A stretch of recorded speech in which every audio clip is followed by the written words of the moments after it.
A trajetória do nosso personagem em Poppy Playtime desafia qualquer lógica biológica. O player não é apenas um sobrevivente normal. Se fosse uma pessoa comum, a gente já estaria morto.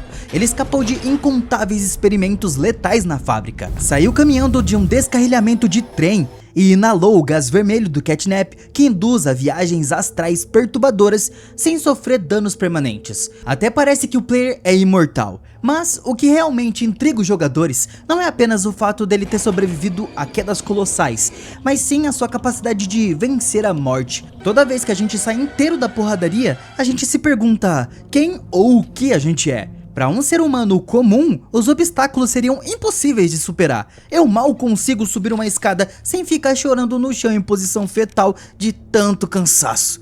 A resiliência dele sugere que existe algo por trás daquela pele que ainda não foi revelado, transformando a identidade do protagonista no maior mistério da franquia. Eu nem ligo mais pra saber o passado do protótipo, eu quero saber quem eu sou. A gente é varado pelo protótipo, e voltando pelo puro poder do roteiro, o novo capítulo finalmente nos dá pistas pra entender o que nós somos. Porque parece que o nosso protagonista está destinado a salvar essa fábrica. E as possibilidades são de explodir a cabeça. Será que nós somos apenas mais um brinquedo disfarçado? Ou será que o próprio Elliot Ludwig deu um jeito de resetar a vida para tentar consertar as atrocidades que cometeu lá no passado? Tem quem diga que somos o primeiro humano a alcançar a imortalidade verdadeira, mas o que quer que seja, o player não é um funcionário comum que só voltou para buscar o dinheiro das férias que não pagaram para ele. Tem algo misterioso que envolve o player e a gente ainda não percebeu isso. Então já preparem suas teorias e coloquem aí nos comentários quem o player é ou o que ele é. Porque nossa investigação não pode avançar sem falarmos do gel de Pop, ou papoula. Essa substância espalhada por todos os cantos no capítulo 5 é muito mais sinistra do que parece. Ele é um tipo de fungo modificado pela Playtime, que foi criado com o propósito muito bizarro de converter seres humanos em brinquedos. O que ele faz pode colocar medo em qualquer um que seja mais sensível, porque ele substitui os órgãos e ossos, transformando a matéria viva nessa massa gelatinosa que depois é moldada dentro da carcaça do brinquedo. O contato direto com essa geleia da morte sem proteção é fatal para qualquer ser vivo, porque tem várias reações que vão desde uma urticária braba até o crescimento bizarro de ossos em lugares que não deveria existir. Sem contar que o gel frita o cérebro, causando alucinações pesadas em quem se atreve a tocá-lo. É o tipo de coisa que você não deve nem querer passar perto, quanto mais mergulhar nele como a gente fez sendo jogado pelo protótipo. A gente toca nesse gel o tempo todo e não sofre com nenhum tipo de dano. Você pode até falar, mas ele só tá tocando com os grab packs, então ele não tá tocando. Mas até mesmo se você pisar nele, não acontece nada. O certo era a gente sofrer com alucinações, igual aconteceu com o gás do catnap. Mas a gente foi ficando mais resistente ao gás vermelho dele e não sofreu nada com o gel. No final do capítulo, a gente dá um mergulho de ponta nele e fica bem com o Giblet nos salvando com o choque. Mas vocês repararam que o protótipo é quem mais conhece esse gel em toda a fábrica? Ele com certeza sabe que a substância em si serve para preservar o corpo e manter vivo. Depois que ele varou a gente, ele colocou a gente dentro do gel para ficarmos nesse coma, quietinhos, e não morrer, era pra gente ficar lá como se estivéssemos sendo conservados. O que eu gosto de acreditar é que o protótipo só deixou a gente lá pro nosso corpo não apodrecer. Ele poderia só estar levando a Pop embora pra dar um jeito nela e depois ia voltar pra macetar a gente. Só que ao mesmo tempo, por que ele teria todo esse trabalho? Nós somos um parasita pra ele, mas tudo que a gente faz lá dentro não é de se jogar fora. Nós matamos uma galera que dava muito trabalho e eram muito perigosas. Talvez ele tenha visto isso como um potencial na gente, ou ele só precisaria do nosso corpinho para usar para outras coisas. Quando o Giblet nos traz de volta é que a coisa muda de figura, porque pouco antes de apagar de vez, quando o protótipo joga a gente no gel, nós começamos a ver aquela mensagem de morte que agora tá diferente, porque faz parte da história. No mundo de Poppy Playtime, essa é a única vez que a gente quase morre de verdade. A nossa imortalidade talvez é uma regeneração física absurda, parecida com a do protótipo. O player pode até sofrer ferimentos que seriam fatais, mas o corpo dele consegue se recuperar reconstruir, colar as partes ou simplesmente se curar em tempo recorde. É por isso que a gente sobrevive a batidas de trem, a quedas de prédios sem virar patê. Vocês se lembram quando a Lily Love Braids menciona na maior cara lavada que a gente não toma banho, que estamos fedendo a cadáver? Sim, ela falou que a gente tá podre. Isso abriu espaço para uma teoria sinistra. Será que apesar do gel de pop estar mantendo o nosso interior vivo e regenerado quando a gente quase morre, a nossa pele e a carne exterior estão apodrecendo aos poucos? Por isso que a gente fica fedendo? Ou ela só é vacilona mesmo e falou que a gente tira cadáver pra deixar a gente triste? Porque eu não sei vocês, mas eu tomo 4 banhos por dia. Não sou fedido. Em relação a isso, eu vi muitas pessoas dizendo que era uma referência ao Afton. Mas, se a opção de estarmos apodrecendo for real, o relógio tá correndo. A gente precisa terminar nossa missão antes que nosso corpo entre em colapso de vez. Se estamos apodrecendo, a qualquer momento nossos braços podem cair, nossa perna, ou até mesmo nosso pescoço pode quebrar de vez e sair fora. Tá apodrecendo, tudo pode acontecer. Quando a gente volta à vida, tem ciência pesada por trás disso, porque quem nos traz de volta à vida é o Giblet. Ele usa uma descarga elétrica, e isso pode ter passado batido pra muita gente, mas é uma referência direta ao experimento 814, que a gente encontra nos documentos lá no capítulo 3.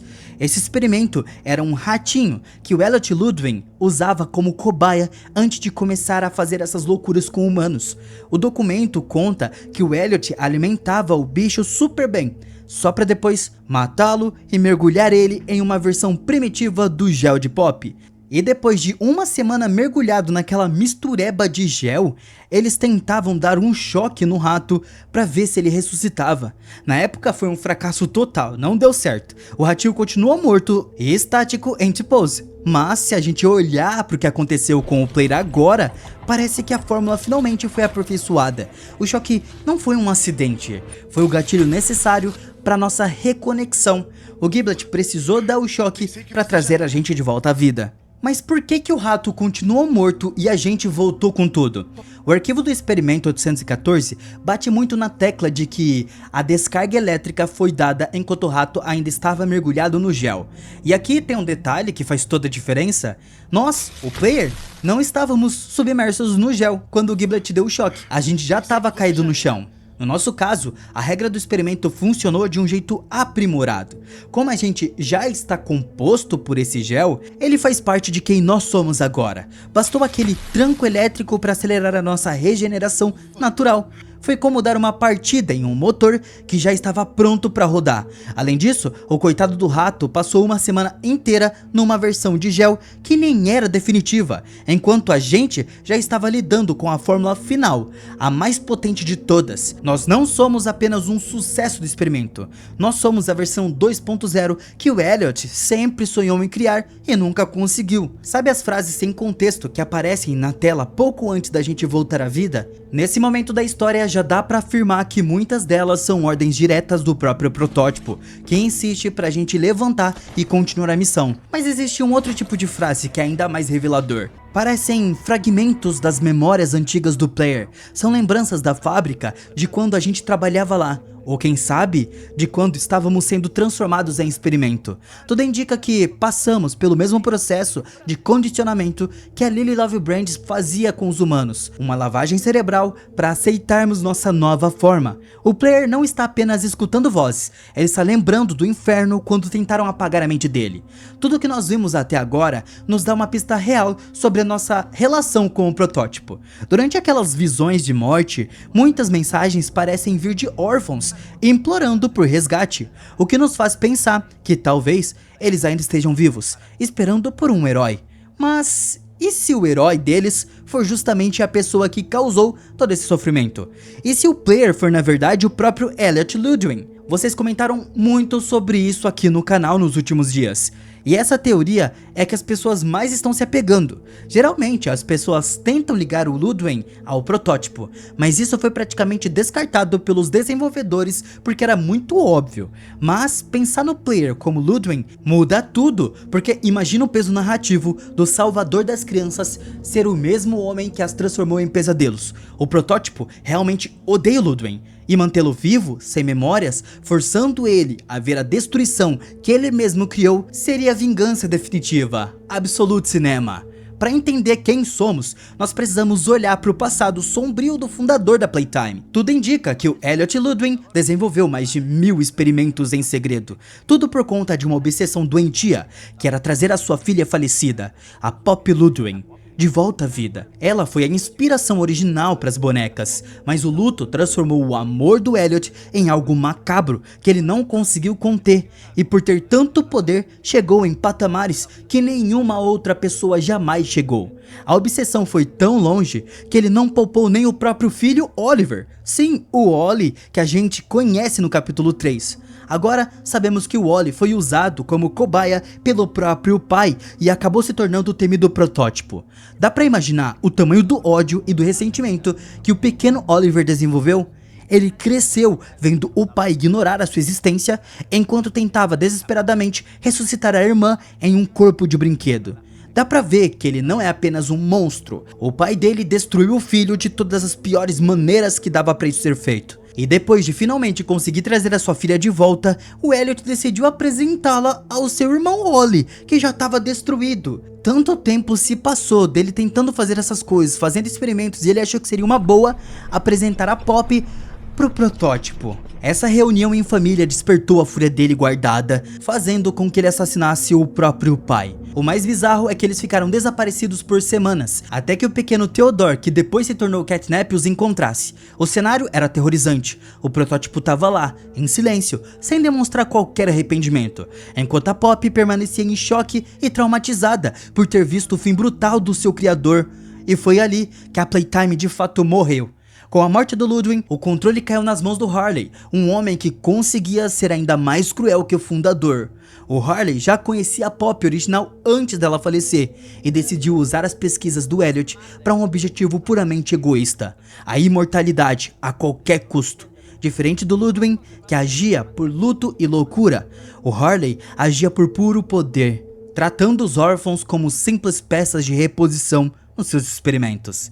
Então, por que isso é importante? O Ludwig passou por mais de 1000 tentativas até conseguir estabilizar o corpo da Poppy. Ele provavelmente manteve os restos mortais da filha no gel por anos, tentando manter o cérebro dela intacto enquanto a fórmula não ficava pronta. Existe até a chance de que aqueles restos mortais de crianças encontrados na casa do Ludwig não fossem apenas falhas aleatórias, mas partes do próprio Ollie ou da Poppy que ele tentava consertar.